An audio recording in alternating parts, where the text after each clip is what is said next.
Ruthie Hanchett. I will introduce all of our panel, but just so everyone knows, this last session is called Connected and Protected, the Role of Schools in Empowering Students for Digital Wellness. So we are going to change it up a little bit for this last hour and have more of a conversation. We've prepared some questions that we're going to discuss because we have some amazing, wise voices to contribute to this conversation.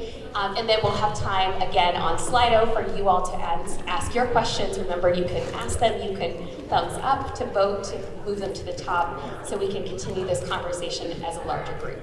So I will get started by introducing my panel. Starting on the end is my friend Jeremy Davis. And Jeremy,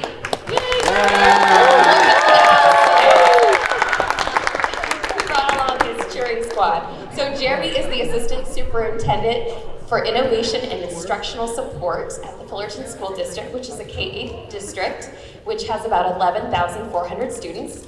And he is also the Vice President of the California Ed Tech Joint Power Authorities. He knows a lot about IT for schools. But it goes so far beyond that because Jeremy really loves innovation. He is always curious and learning about how to keep on learning and how to use tech to improve learning outcomes for students and their well-being. Next, we have Andrea Foster. She is currently the Administrator of Integrated Health within the Student Services Division of the Orange County Department of Education. Yes, OCDE, yes. She previously served as the Health Services and Home Hospital Instruction Coordinator for Santa Ana Unified School District, and she has 27 years of nursing experience, 25 of which were spent in education settings, serving students from all the way from age 3 to 22. So welcome, Andrea. And then to my right, we have Dr. Jeff Hittenberger. He hasn't come, yes, Vanguard in the house. Dr. Jeff is a professor here. He hasn't come too far from his office today, but over his career, he has worked as a teacher, professor, administrator, the chief academic officer at Orange County Department of Education, and he now serves as professor and dean at the School of Education at Vanguard University here. He is also the host of the podcast, Education for Love and Wisdom, which I find particularly helpful in my journey and has been a mentor to me, and I'm so grateful to have you here. And then, yeah, we can clap, Jeff. And then I'm here, I get to teach here at Vanguard University. There are 20 students who are taking this conference as a class. So yes, isn't that great? So normally I get to teach at Vanguard as an adjunct professor, undergraduate courses on human trafficking. I also help to lead a program called Safe Communities, Safe Kids, where many of our amazing students go out to junior highs and middle schools and high schools to teach young people in the classroom about human trafficking, online safety, healthy relationships, and what that looks like. But I'm also a trustee of a school district. I was elected in 2022 to the Fullerton Elementary School District, same as Jeremy and many of our audience today. And it's been such a joy to bring my passion to that leadership role that I play there, of bringing this holistic approach to child well-being and safety to the work that we do in the classroom and through the district. One thing that I'm most proud of in the work that I've done in the last 2 years on the board has been introducing a new board goal that has allowed our district to focus on digital citizenship, media literacy, online safety, and other updates such as our social media policy updates, banning cell phones from the classrooms, and just holistic approaches to make sure that we're ensuring safety and well-being for our kids. So we're going to get into that and talk about what does this look like for us as educators, as people who are working with students, how do we keep them safe and connected. So I'm going to start with Jeremy by asking for you to set kind of the terms and definitions for us. Jeremy, how do you define digital wellness? Sure, so our district, even before we came, had always done Common Sense Media certified as a district, every single teacher teaching certain things. I was blessed to be tapped with a group in the state of California to help write the California State Model Library Standards. If you haven't seen those, they're all information literacy standards. However, the board goal that Ruthie really helped push around online safety was great. And the great thing about it is if you ever are someone sitting in a position where a board brings up a new goal, you should actually figure out what that goal means. So in interviewing all 5 board members, it's interesting because online safety means something a little different to each of the board members, right? When you have an adjunct professor teaching about human trafficking, Guess what they're interested in for online safety? You have another one who said, what are our appliances like? What's the network like? Like, are you protecting kids at home, like somehow with these devices? What are we doing?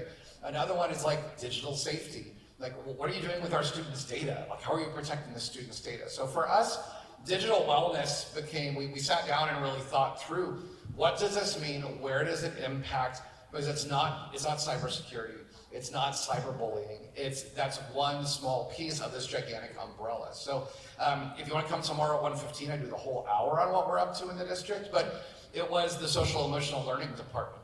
It was the CHICS, the Child Healthy Kids Act. It was, what are we teaching in sex ed? Well, guess what? The way to teach a child to say no to drugs is the exact same way to teach them to say no to a boyfriend who's asking for a naked picture, right? So we really involve social emotional learning. We involve, yes, the digital citizenship. We involve information literacy. Right now, I'm researching AI readiness and AI literacy. That needs to now be brought in. Like, how do you identify AI? How do you identify bias in that? So information literacy is vital. All these pieces are vital. And that's sort of it. So to define it, it's being an amazingly great person online and in person. It's sort of that same person, right? It's that blending of environments where you teach them not to be different on the web, but their whole lives now are touched in some way by technology. So how are they amazing? How are they safe? And how are they just a great person online? It's really what it all boils down to.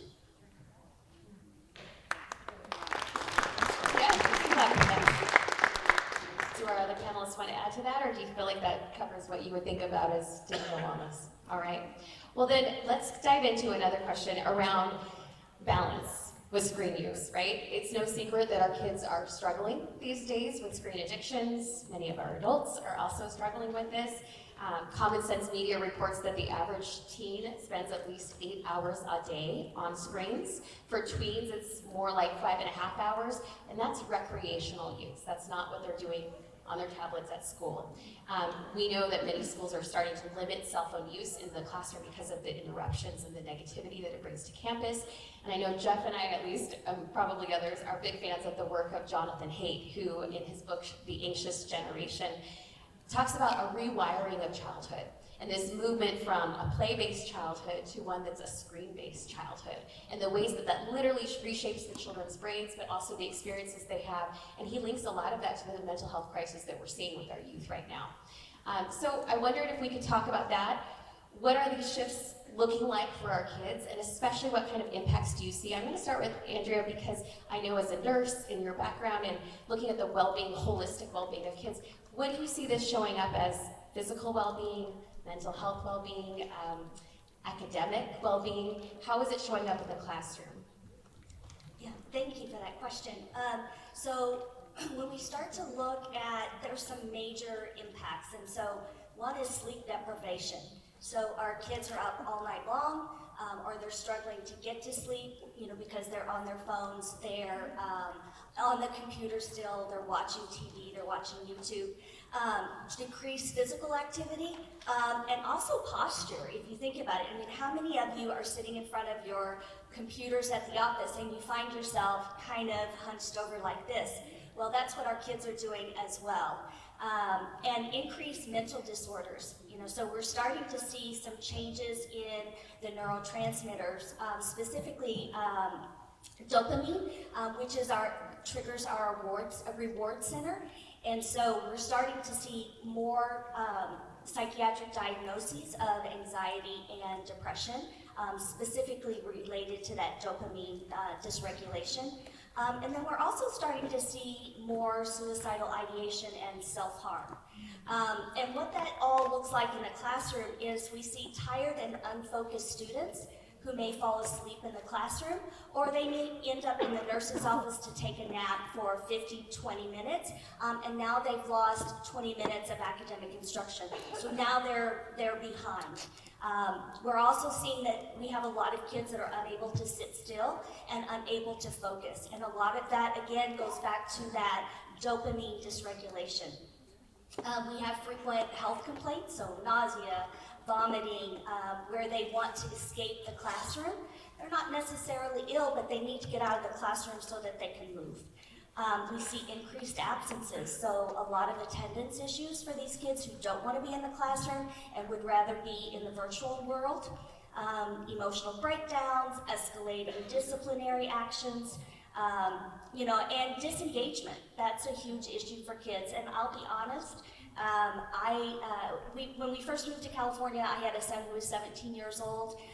He moved here with us, and social media was amazing to one extent because he was able to stay connected with his friends back east, but it was also a detriment because he was completely disengaged in what was going on in the classroom. So that's really some of the major things that we're seeing happen in the classroom, and it's really affecting their academic success. You're welcome to jump in, and I also wonder, you speak on your podcast about wisdom, and I wonder what this growing body of evidence can teach us, and what wisdom do we bring to the way that we are both interacting with kids in the classroom. But as you're preparing the next generation of teachers to go out into this classroom and knowing this is the challenges we're working with, how are you preparing them to have power over these tools and not be overpowered by them? Thank you so much, Ruthie, and I just want to say thanks to Andrea and Jeremy. It's an honor to be on this panel, and to each of you for what you are doing every day on behalf of students. It's a privilege to be here. This is a time, as you know, of tremendous distress for our children and young people, and it's a time of incredible disruption in so many communities and in our nation as a whole. Given all of that, how do you prepare the next generation of teachers? If you were to try and come up with 2 words that would describe what you want new teachers to have as qualities going into classrooms where so many of their students have experienced or are experiencing anxiety and distress, into communities that are experiencing disruption, what would those 2 words be for you? For us, those 2 words are love and wisdom. And our mission, our vision, and what we talk about all the time with our new candidates is education for love and wisdom. Now, this becomes so important when we think about the kind of evidence that my colleagues have talked about and what Ruthie referred to, this book, The Anxious Generation. How many of you have either read or heard a summary of that book, The Anxious Generation?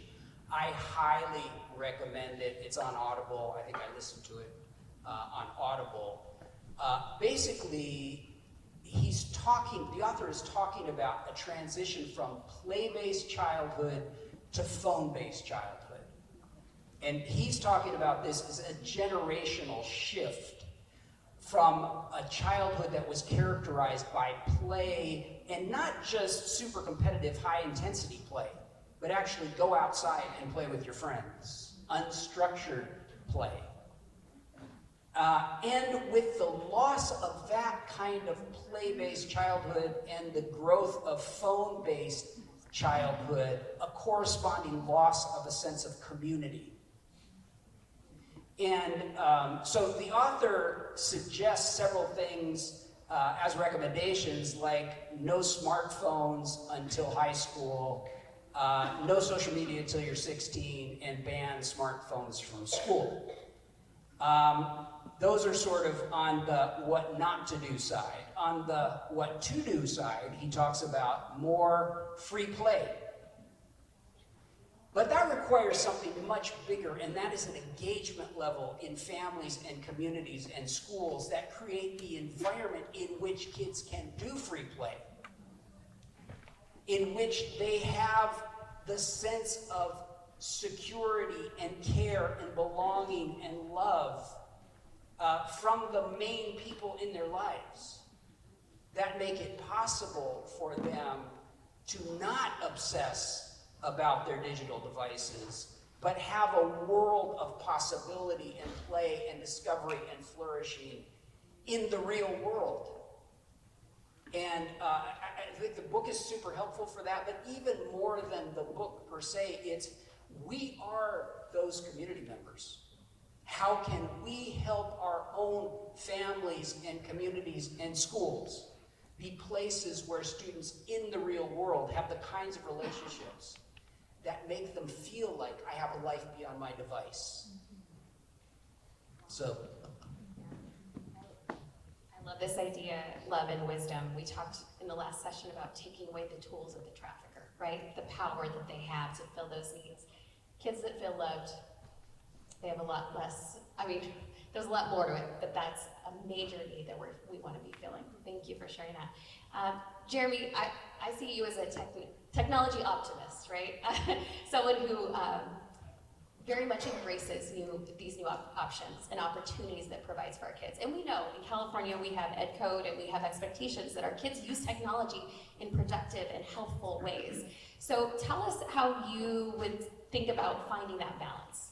How do we have this play-based options of creative play and teach our kids how to use these tools well in the classroom? Sure.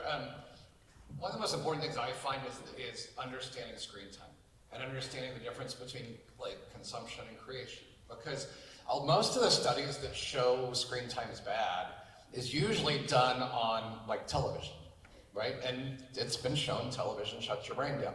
Like literally, there's less brainwave activity when you're watching television than there is when you're sleeping, okay?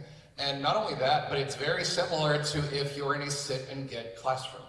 I don't know how many of you have been in a classroom where someone just lectured at you the entire time, right? So here's the thing, Michael Fullen has done great work around this, where pedagogy is the driver, meaning the actual teaching, that's the driver. Technology is the accelerator. If you have a great teacher, technology will accelerate greatness. If you have a horrible teacher, technology will make it worse. Which is why I am so proud to work in the Fullerton School District, because Dr. Bob Pletka, 12 years there now, I worked for 12 superintendents. He is the best by far I've ever seen. He is the final interview of every teacher in our district. And you never see that. Like I've never heard of a superintendent doing teacher interviews, because he only wants the best of the best. And we get great teachers because we do great things. So the screen time piece that's there is, are you being creative? Are you engaging the kids? Which is why I'm blessed to have a large ed tech department for the size of our school district. We are in there, we are innovating, we are teaching teachers how to be really engaging with those students, because if you're not sitting and getting, the tech can actually do great things. We just interviewed this morning an AI math company. Really cool stuff they're doing, where the students will not only do the work, they'll actually speak their reasoning into the app. The app will analyze the voice, analyze the work being done, and immediately group the students based on where their reasoning was faulty. Because if you've ever taught math, okay, and the kids don't get long division, you're like, okay, 20 kids who didn't get it, come back and I'll teach it again. What if an app could show you exactly where the reasoning went wrong, and 5 kids did this step wrong, they only need that step retaught. These 6 kids need that step retaught. So can AI and can tech totally accelerate a great teacher? 100%. Which is why I'm a total tech evangelist if you have the right teacher in the right place. And so for me, 100%, we can do great things with tech, but no, it shouldn't be like 100% screen time all day long, but the right kind of screen time can make the children's lives better, I feel, in the right classroom with the right person in charge. Back to that idea of a connection to a trustworthy adult too, right? That's bringing that tech and introducing how to use it for good purposes. Thank you for sharing that. We've seen different levels of responsibility. I loved when Maddie brought up that ecological model of the roles that we all play. And there's oftentimes a lot of pressure on parents to be the first line of defense, rightly so. They're the first teacher of their kids. But they're not always able to do that work. Sometimes home isn't a safe place. And we know that our kids are spending 6 to 10 hours a day at school, where they're oftentimes given a tablet and given AI, right? So I want to talk then about what's the responsibility as well as the opportunity that schools have to keep kids safe and teach them the skills that they need to be safe online. So when they're in the world, digital world, in real world, we know they see no difference. So Jeremy, talk to us about what are those foundational principles, what are the skills we need to be teaching our kids? Sure. I love Common Sense Media. If you haven't used Common Sense Media, you should go. There's a whole educator section, there's teacher section, great parent section. I really wish I would have asked Common Sense Media if The Hobbit live action version was great for, like, oh, say my 6-year-old. Because when I was a kid, The Hobbit was a children's book and an animated thing. When I took my 6-year-old, he slept with us in our bed for like a week, and it was my fault. I told my wife, so sorry, should have gone to Common Sense Media, because they would have told me like 11 is good. Really scary, decapitations, bad, right? So Common Sense Media, love them. They have this really cool structure of all these areas, because what do the kids need to know? What is their identity? You know, we don't teach kindergartners about human trafficking. Do we teach kindergartners that nobody should be touching them in certain parts of their body? Do we teach them what their identity is? Absolutely, because you can scaffold starting in kindergarten so they're ready for a lesson later on in life, right? So yes, there are so many skills around identity. Information literacy is vital. Can they identify bias in a news story? Really important, because they need to understand not only how to work with information, what happens if they create information? Are they stealing? Are they plagiarizing? Is it okay for them to take someone else's idea and claim it as their own? That's part of this whole new world that we're in, right? So even identifying AI, do you think that was AI that told you that thing? How do you know that that's correct? We now have to redo information literacy, because people are going to go away from, I'm going to go look at 3 sources to make sure it's correct, to I'm going to use 3 different AIs to see what happens. I threw something into AI the other day just to prove a point. ChatGPT gave me one answer, Perplexity gave me another, completely opposite answers, but their rationale was very similar. Okay, so really interesting what you're going to do with your AI. I love Perplexity because it footnotes everything it says, and it points you to the website where it got its information, whereas Chat doesn't. So that's now going to be part of information literacy. Sadly, I'm going to build a lesson, and 4 months later, it will not work anymore because everything changes so fast. So I don't know how we're going to accomplish this, but we have to, because it's vital for the kids. So when you talk about those things, is it, yes, I'm protecting myself online? Yes, do I know who I'm talking to? What's the difference between a real world relationship and an online relationship? Where's my Venn diagram on that? How do I know the differences between how to establish who this person is? Who are my trusted adults, and how do I know who they are on my campus? That's been a big one. We've been surveying our kids and creating new lessons. Every time we get bad survey results, we create new lessons to reteach that, because obviously it wasn't learned by our kids. So there's a lot of pieces here. Even the photos. For some reason, kids think when they post a photo online, they still have control over it. And I'm like, oh my gosh, that's like in every grade level 5 times now, and they're still on the surveys, oh yeah, I have control. I'm like, oh, maybe I'm asking the question wrong, I don't know. But I'm like, no, we've taught you this so many times. But anyway, there's so much to it. But yeah, it's a lot of the same life lessons. Yeah. Jeff, what about for you, as you're thinking about teaching your next group of teachers, what skills are they need to be teaching in the classroom with kids? I think the one I want to highlight is partnerships with family and community. We cannot do in schools what communities and families are not doing. The majority of kids' lives are spent in family and community settings. And schools are doing, honestly, extraordinary work to try and address these issues. But as some people have pointed out, my good friend Glenn Warren, who Jeremy and I know well, talks about when he gets families in a room, he will ask the question, who in the family has the greatest issues with screen time? And almost inevitably, it's a parent. Because as adults, these are issues that we are struggling with, we are dealing with. How healthy is our own use of the devices? What is our engagement in the digital world like? Because that is going to impact our kids. Let me ask you guys a quick question. How many of you, I'm going to ask you to raise your hand. If you are a parent, a grandparent, an uncle, an aunt, a brother, a sister, a community member who interacts with kids in either a faith community or some other setting where you're mentoring or coaching, how many of you, or if you don't fall into one of those categories, care about a child or a young person outside of a school setting? Raise your hand. Okay. That's virtually everybody. And many of you will be familiar with Search Institute's developmental assets.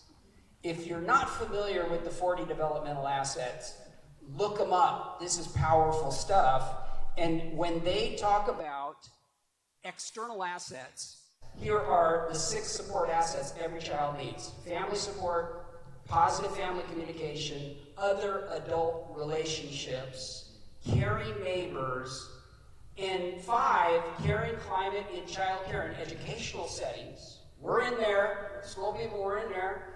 And then 6 is family partnerships with education and childcare. So that relationship between the school and the family, and I know a lot of our districts are doing parent and family work around the uses of technology. And that's critical because we can't do the work in isolation as schools if that work is not taking place within families, communities, faith communities, other kinds of organizations that the child needs as part of their support system. So that's what comes to mind. Andrea, you represent a lot of other adult professionals in the education world. School nurses, counselors, health aides. I've got my SSAs here, right? Folks that are reaching out and sometimes the people that are that first line of connection with the families, that are meeting those needs, saying, what's going on, how can we help? Can you talk to us a little bit more about the role they play and even some of the skills, the practical things that they need to do their jobs well and be supported in this really challenging work? Yeah, absolutely. So I had the privilege of spending a weekend with the California Department of Education, and one thing that they said over and over and over again the entire weekend is a child is one trusting adult away from, and you fill in the blank. And so if you take anything away today, I want you to take that away, is that it takes all of us. It takes that village. And so when we start to look within the school setting, it takes all of us. It takes the new supervisor. It takes the playground supervisor. It takes the janitor and the custodian. It takes the people that are cutting our grass. It takes the principal, the teachers, the nurses, PT, OT, speech, psych, social workers, mental health workers. It takes all of us to do this work in collaboration with families and with the rest of our community. So this isn't just one person, this is all of us. And so when we start to look at from the school site perspective, that is so important because they work with these kids 6-8 hours a day. They're with them a lot. And so I would say the first thing is really understanding the red flags, being able to identify. Okay, so that is super important. The other piece that I think is really important is that prevention component. And we've talked a lot about prevention today. And one thing Dr. Sandy brought up when she was opening us this morning is the multi-tiered system of support. So that's really that tiered layer of support, with the first tier being prevention. So teaching all of this literacy components, teaching kids how to be safe, teaching our new teachers. That's all that first tier stuff. And then all of those ancillary services supporting that education. So, when kids have questions, answering those questions. And then when we start to look at that second tier of intervention, it's really starting to look at what kids are at the highest risk. So we're talking about McKinney-Vento or unhoused youth. We're talking about foster youth. We're talking about kids with chronic conditions. We're talking about kids who are English language learners. We're talking about kids who are worried about their parents being deported. So it's all of these kids that are at higher risk. And so really starting to identify those kids and then really targeting some interventions towards them so that they don't find themselves in that position. And then that third tier are unfortunately, those kids who find themselves in a situation where they have been trafficked or find themselves in online situations they don't want to be in. But also the other thing that I think I want you to take away is it's just creating those spaces where students feel comfortable that they can share that information with you. because they don't always feel comfortable and they don't always have community outside of the school setting that is supporting that. So if you're an agency, if you're a next door neighbor, an aunt, an uncle, just creating those environments and those trusting relationships. We can all play a part in that, creating trusted relationships, no matter what our job might be. I want to move to this question of AI. We've already brought it up as we've had conversations already today. For many of us, it's both exhilarating and intimidating and scary. And we've heard even about a recent law here in California to respond to the criminal act of nudifying images of children. So, Jeremy, what should we be doing as we talk to kids about both the potential but the risks of AI, how they should be using it, and even how we post social media images? What should we be talking to our kids about? Yeah, we, this year, before the year started, we changed our responsible use agreement to address some AI pieces. One of those pieces being, AI can be incredibly creative. It can actually help you be more creative. But you're not going to have AI do work for you and then say it's your own, right? We also talked about you are not going to be making fake videos or fake photos of another child, posting them online, because number one, it could be illegal and you'll be referred to law enforcement. But number two, it's not nice, and that's not what we do as people, right? So a couple of districts have had that situation, and luckily, honestly, they expelled children for this, which I believe was the right thing to do. Because it wasn't like, let's go through 18 levels. No, you took a picture of another middle school girl, you made a nude out of her, and you passed it around the whole school trying to destroy her life. You should not be at our school anymore. There should be a massive punishment where you deeply understand the problem you just created. And sometimes there needs to be a significant punishment for a significant impact, for an impact on that child to maybe think through how they could have done something differently, right? So AI, I think it's going to be great. We did a full AI day with every single teacher in the district. So we have some folks in the back of the room who helped us out that day. It was great. We did one school per grade level. So I had all the 5th grade teachers. We all had a very similar structure, but then guided it towards their grade level. But things like, look, let's introduce it to the kids. Here's ethics. Here's what you do. But let's talk about how to create an image, because what if a child could actually see themselves in Star Wars? What if a 7-year-old Korean student could turn themselves into a Jedi and then storyboard and then now feel better about a story they read because they can actually put themselves into it using Adobe Express or using Canva, which are both walled gardens. I control the passwords, I control student data, and those two, so I can give those to my students and feel very comfortable, even from a kinder level. But kinders, what are we talking about? The kinders should be learning how to ask great questions. That's how they're going to work with AI, because AI is all about English language arts, purely. Why? Because if now you can put in text and a video pops out, the better videos are made by the kids who have the best command of the English language. Your adjectives, your adverbs, your verbs, right? So for me, how do you paint the best picture? How do you get kids excited about art? Actually, AI is going to get them more excited about art than it's going to hurt art, in my opinion. So we're doing a lot of that kind of work around, yes, AI can be great, but AI can also be scary. AI can be information literacy, it can be biased, it can lead you down the wrong path. So we're trying to do a lot of that work, but again, you scaffold it. You don't tell a kindergartner, AI can make you an extremist. No, what? No, but no, what can AI do? What's cool about it? Oh, but could there be some bad things? Of course there can. So it's scaffolding that information across the years, and it's changing constantly because AI changes so fast. So that's sort of where we're tackling it. Thank you. Jeff, a lot of this has to do with ethics and how we teach kids, to right and wrong and what's harmful and what helps. Could you speak to that? Where's the room for that in our public schools, and does it start with kindergarten? How do we do this in our classrooms? Yeah, I started out teaching 4th grade, and then I became a high school teacher, Valley High School in Santa Ana, taught English and history, both as a 4th grade teacher and as a high school English and history teacher. I taught ethics and civility and civic engagement all day, every day. That was a central core part of my job. In the classroom, you are teaching how to relate constructively and in a caring way with other people. You're really teaching love and wisdom all day long, every day. It's in the curriculum when you look from a history standpoint at the way people relate to each other in a nation and so on. You can look through that lens. But just in the relationships within the classroom. It's core to what we teach every day. And again, to the point of partnerships with families, we're living in an era where a lot of families and people with responsibility for children feel like my life is moving so fast, I don't even have time to talk with my kids about what is going on in their lives and how to think about the kinds of challenges they're facing. There's an old term called spiritual formation.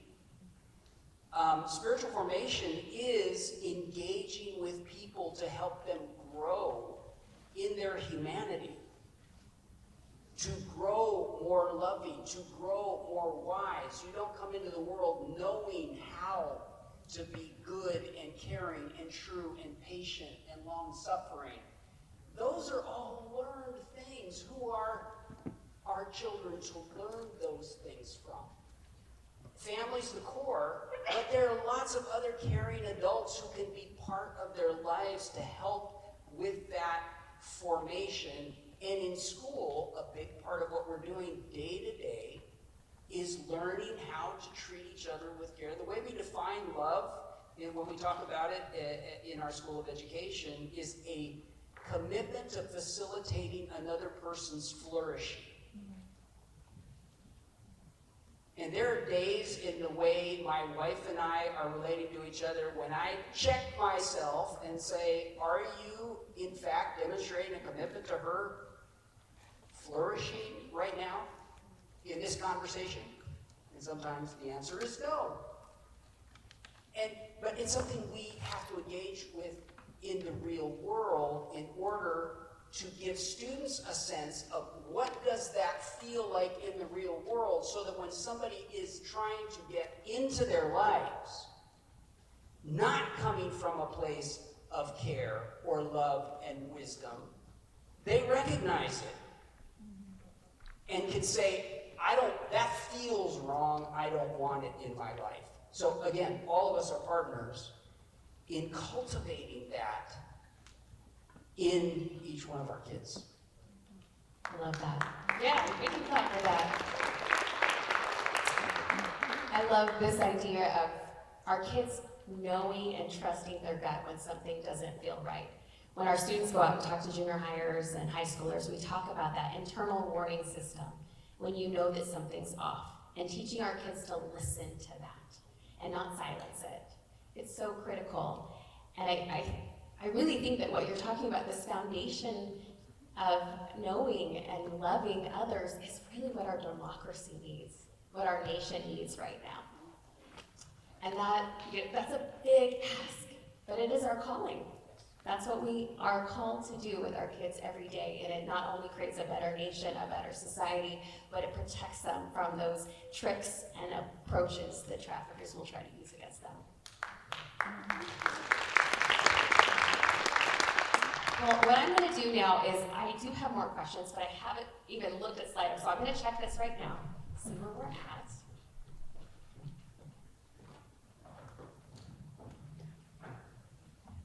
See, so now's your chance. If y'all haven't submitted questions or thumbed them up, we can start looking at these. Okay, I'm going to start with a couple. And the first I'm going to ask is, someone has been told that students would rather learn from home than in the classroom, thanks to COVID and Zoom. Do you find that to be true, or do you think kids want to be around their peers? Honestly, I think it depends on the student. I think there are some students that thrive or thrived during COVID because of social isolation, because of neurodivergence, because of a multitude of things. But I think that there are also a lot of students who thrive at school because they would rather be at school with their peers, and they learn from their peers. And I don't think there's a right or wrong answer. I think it depends on the student's comfort level. To an extent, I mean, we obviously don't want to create social anxiety and students who grow up to be adults that don't leave their homes. So, obviously having some social interaction outside of the home, but I think it just depends on the student. Yeah, I may be alone, but I think the lockdowns were probably one of the greatest policy mistakes in history, to be honest with you. Because you look at some of these mental health issues state to state, the states that stopped the lockdowns earlier are having less issues. So we as a district were one of the first to open in all of California. Every child could come. We rented tents. We talked to our local churches. I spent $3 million in 3 months for the room and Zoom, but also for batteries and for Wi-Fi and for everything. So we had these huge tents you could come to out at the junior high. You could go grab a battery and go out because the whole 6-foot thing. Every student by October 16th could come back every day if they wanted to for a full day. Because just like we heard from the group before us, you want to be able to see the kids' screen, right? We always teach our parents, see the screen. Like while you're making dinner, turn the thing. Well, guess what? During COVID, that all went away because you were sort of spread out amongst the house, because you were working, and they were in their room with their screen closed off. You had no idea if they were attending school or not. Maybe they were, maybe they weren't. Maybe they turned off their camera, right? And then what else were they doing? Who knows? So I don't love what happened with COVID. I actually think it was a significant issue that caused a lot of mental health problems. But do I think some kids learn better that way? Yeah, my son, to be honest with you, a little neurodivergent. He'd meet with groups and they'd say, oh, how has COVID impacted you? He's like, I have my same friends because we just play video games together and they're like in Russia and Ohio and it didn't matter at all. Like he was great with COVID. He's like, I got to be in my room doing nothing. My daughter, not so much. She wanted to play soccer. We had to go to Phoenix to play in soccer tournaments because there wasn't COVID there. We were playing against like Newport, Huntington Beach, Tustin, and us were playing in Phoenix soccer tournaments, and then we'd all drive the 8 hours back. So my daughter thrives in social. My son doesn't. It affects, like you said, it affects everybody differently. But I personally, from the impact we've seen, I think it did a lot of damage. I think there's a lot of recovery. We as a district threw so much money into 2nd and 3rd grade, 4th grade, the reading. RTI teachers, response intervention, because we had to get that back on track as soon as humanly possible, because the things lacked, because the teaching wasn't as good as it would have been. We did everything in our power to make it amazing. That tech we spent on, so you could room and Zoom, we did everything in our power to make it as great as it could be. I still don't think it was as good as in-person learning. We had a question about students with disabilities. And Jeff, I know especially that there's a lot of evidence that students with disabilities are at greater risk, whether that's because they're developmentally disabled, neurodivergent, or just experience bullying and othering. Can you talk a little bit about how we should be talking with our kids with disabilities and engaging them, preparing them to have these conversations? Yeah, thanks, Ruthie. I would guess probably most people in the room, you have somebody in your life that would fall into the category of a student with a disability or neurodivergence or something of that kind. And it's not difficult to discern why there would be greater vulnerability there to attacks from predators and so on online. My son Ben has dual diagnosis of Down syndrome and autism. He's my best buddy. We've been on this road together for a long time. And he uses screens. But the foundation that we laid for Ben from day one was, you're a gift. You are amazing. You are my son. And that will never be shaken. And I'm in this with you.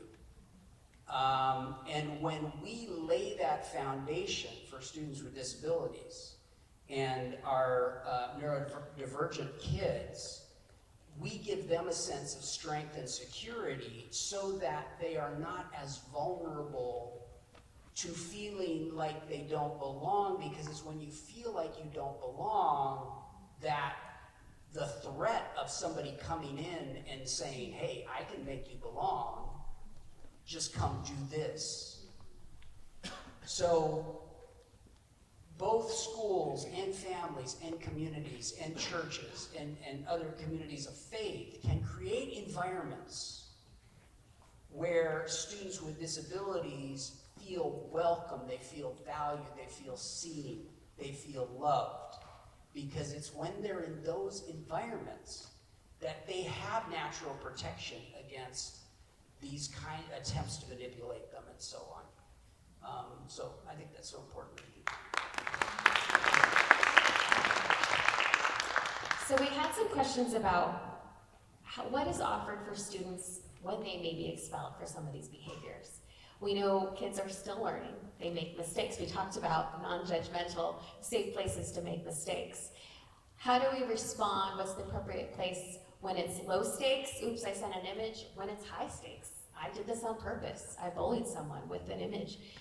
What does that look like? Maybe OCDE can talk about alternative education options and how we respond to care for these kids even in these really tough situations.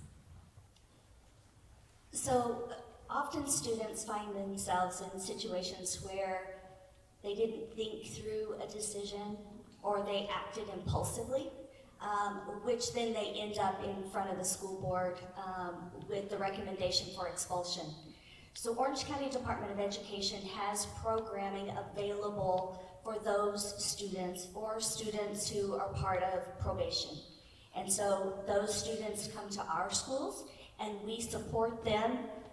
We put a plan together for them so that they know what type of rehabilitation they need to do, what type of learning they need to do to get back to their school districts. And that is ultimately the goal, is to get them back to their school districts with a better understanding and a learning opportunity of why maybe they shouldn't have done what they did. And so that's always our goal, is to get kids back to school, and we're here to support those kids and make sure they continue to thrive.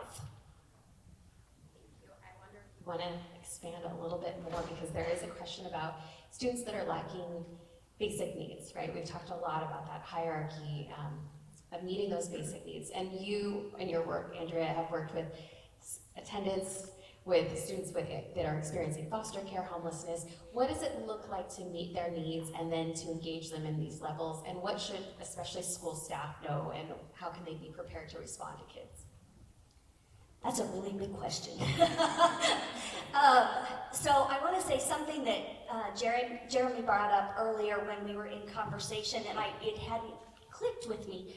But one of the things we do, when we talk about Maslow's hierarchy of needs, really as a school district, we're really trying hard to meet those needs when those needs aren't being met, right? So for example, nutrition.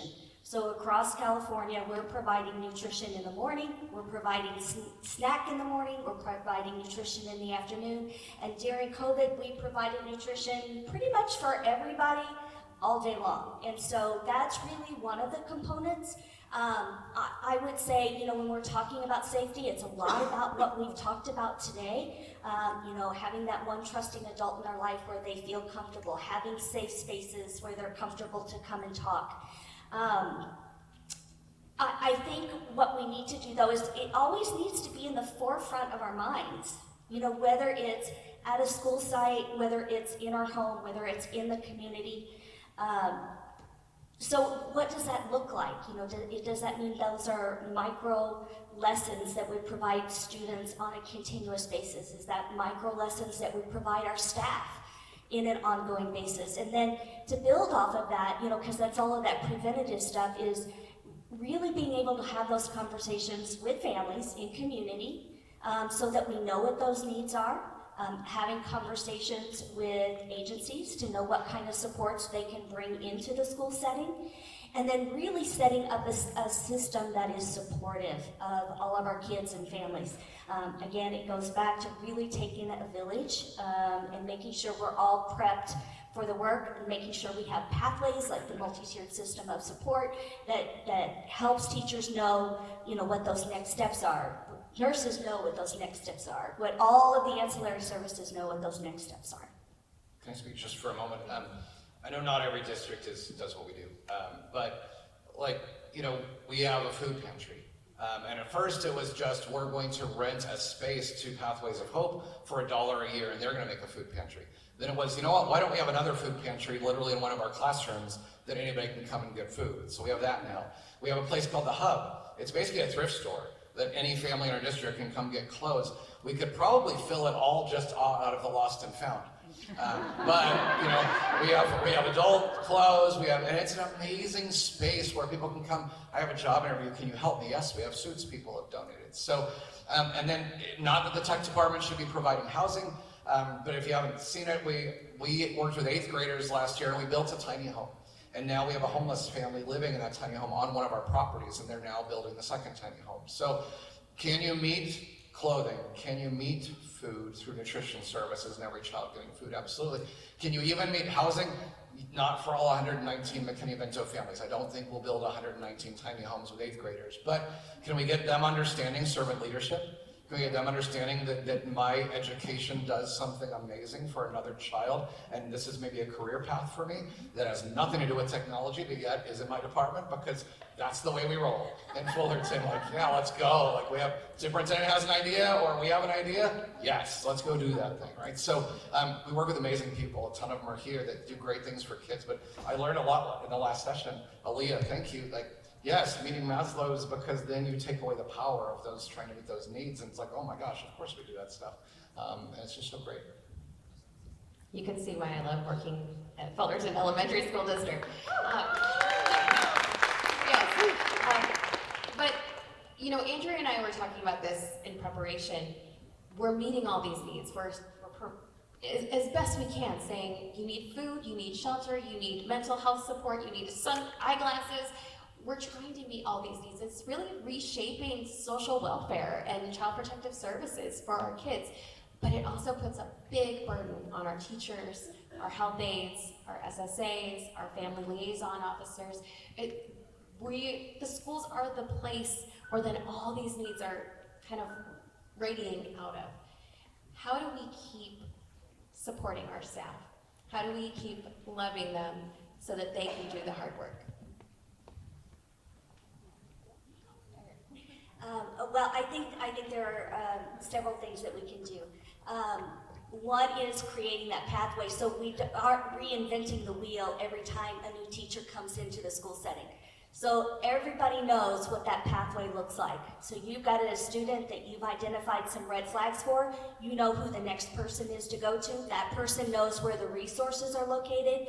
You pull a multidisciplinary team together, you work together in community, and you support that student and those families. So that's the first piece that I think is really important. The other piece is there are people on your campuses. We have community schools.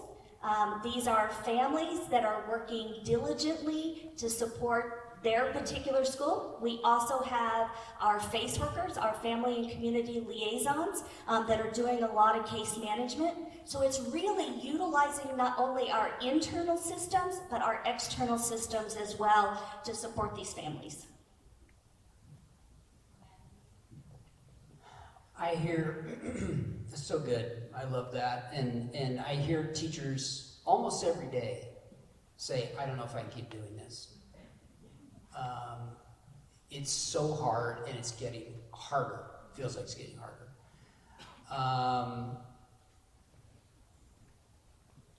One of the things we're trying to do is stay connected to our new candidates as they go out and get their first job, and we got an incredible community of care in their program here as they're preparing to be teachers. They're just surrounded by kind of the care and support of their fellow students in their cohort and their faculty and staff. It's amazing, because it's really hard to become a teacher, learning how to do it in the first place.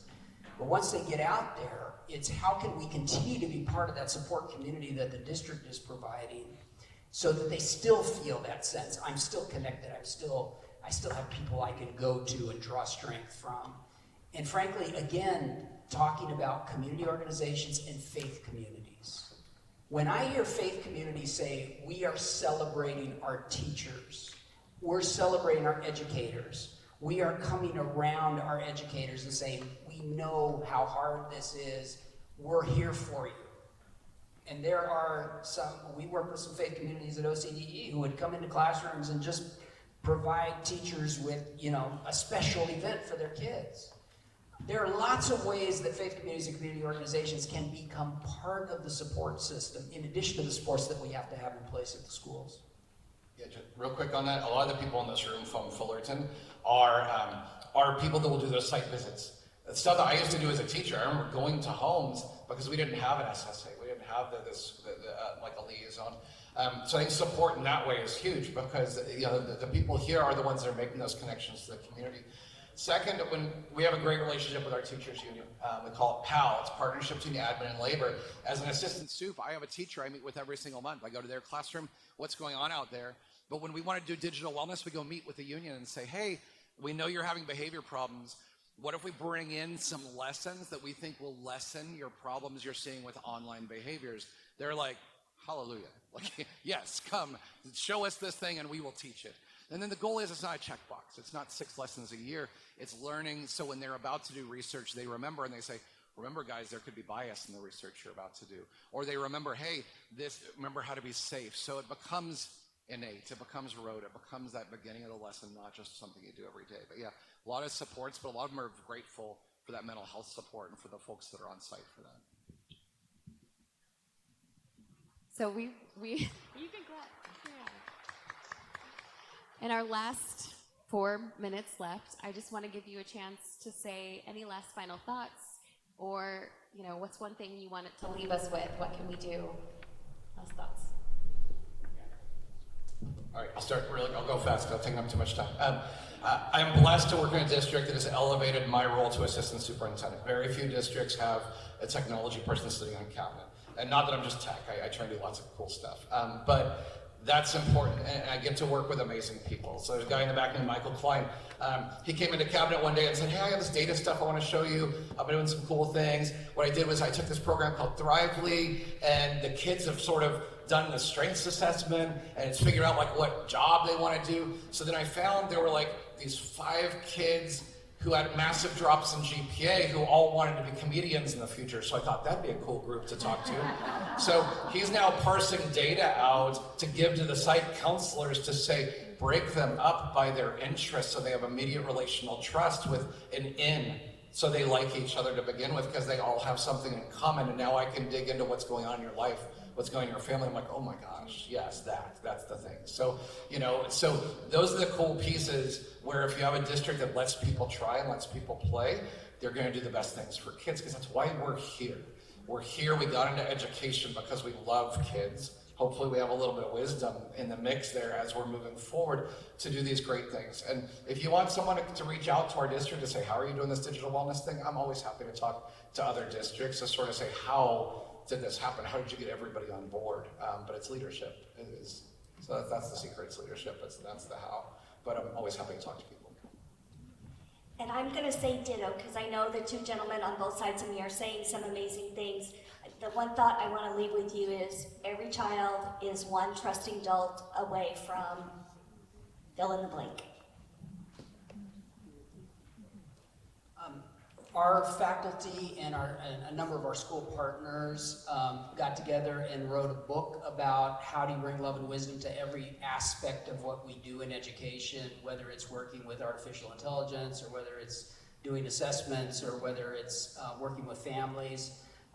That book is available on the back table. My colleague, Chris Erickson, is back there if you're interested in finding out about that. It's a way to kind of dig into this. How do you bring love and wisdom into every aspect of what we do in education?